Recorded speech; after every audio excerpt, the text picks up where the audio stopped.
নিশা উদিয়ানাত চোৰৰ সাফাই অভিযান নগদ ধন নথিপত্ৰ আৰু লক্ষাধিক টকাৰ সামগ্ৰী লুটি নিলে চোৰে ৰঙিয়াৰ নিকটৱৰ্তী উদিয়ানা চকত নিশা সংঘটিত হৈছে এই চুৰিকাণ্ড উদিয়ানা চকৰ এন ষ্টৰত সংঘটিত হৈছে এই চুৰিকাণ্ডৰ ঘটনা প্ৰতিদিনে পুৱাৰ ভাগত দোকানৰ সত্তাধিকাৰীয়ে আহি খুলে এই দোকানখন আজি ৰাতিপুৱা দোকানখন খুলিবলৈ আহি প্ৰত্যক্ষ কৰে দোকানৰ শাটাৰখন খোলা আছে আৰু ভালকৈ সত্তাধিকাৰীয়ে নিৰীক্ষণ কৰাৰ পিছতেই দেখে দোকানখনৰ শাটাৰ ভাঙি আছে লগে লগে ৰঙিয়া আৰক্ষীক খবৰ দিয়াত আৰক্ষী উপস্থিত হয় দোকানখন খোলাৰ পিছত দোকানখনৰ পৰা কেছ বাকচত থকা নগদ ধন নথিপত্ৰৰ লগতে আনুমানিক লাখ টকাৰ সামগ্ৰী লুটি নিলে চোৰে ঘটনা সন্দৰ্ভত উদিয়ানাৰ সচেতন মহলে ৰঙিয়া আৰক্ষীক উচিত তদন্ত কৰি দোষীক অতি শীঘ্ৰে কঠোৰ শাস্তি বিহাৰ দাবী জনাইছে মানে কি আজি ৰাতিপুৱা গম পালো চকত আহি পেলাই মোৰ লগৰে এজন দোকানী এজনৰ মানে কি বহুত মানুহ জং হৈ থাকে আহি গম পালো যে দোকানখন চুৰি হোৱা বুলি গম পালো আহি চালো যে চাদৰখন মানে কি ভাজ লগাইছে কোনোবাই সন্দেহ হয় যে মানে কি গাড়ী লগাই কেনে টানি ভাজ লগাইছে কোনোবাই কিন্তু এনে সাধাৰণতে ধৰ একজন বা দুইজন মানুহে টানি ভাজ লগাব নোৱাৰে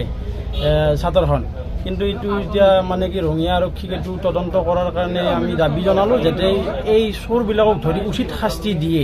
আজি ৰাতিপুৱা মই দোকান খুলিব আহোঁতে মই দেখা পালোঁ যে মোৰ চাদৰখন বেন হৈ আছে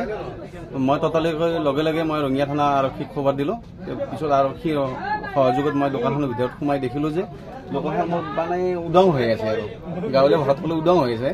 তাৰপৰা মই আকৌ ভিতৰত চালোঁ মোৰ কেছ কাউণ্টাৰটো নাই আৰু মোৰ মানি পাৰ্চটো নাই তাত মোৰ প্ৰায়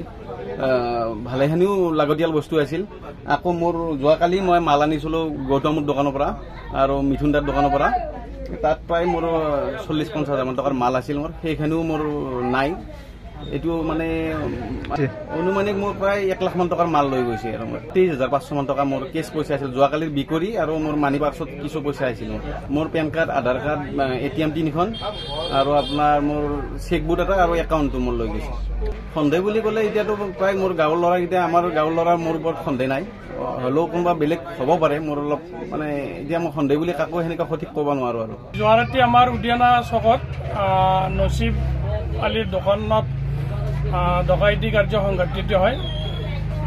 ইয়াত মানে তেওঁৰ কেছ পইচাও ভালেখিনি আছিল প্ৰায় 23,000ৰ বেছি কেছ পইচা আছিল আৰু দোকানৰ সামগ্ৰী সহ চাটাৰ ভাঙি ডকাইতি কাৰ্য সংঘটিত কৰে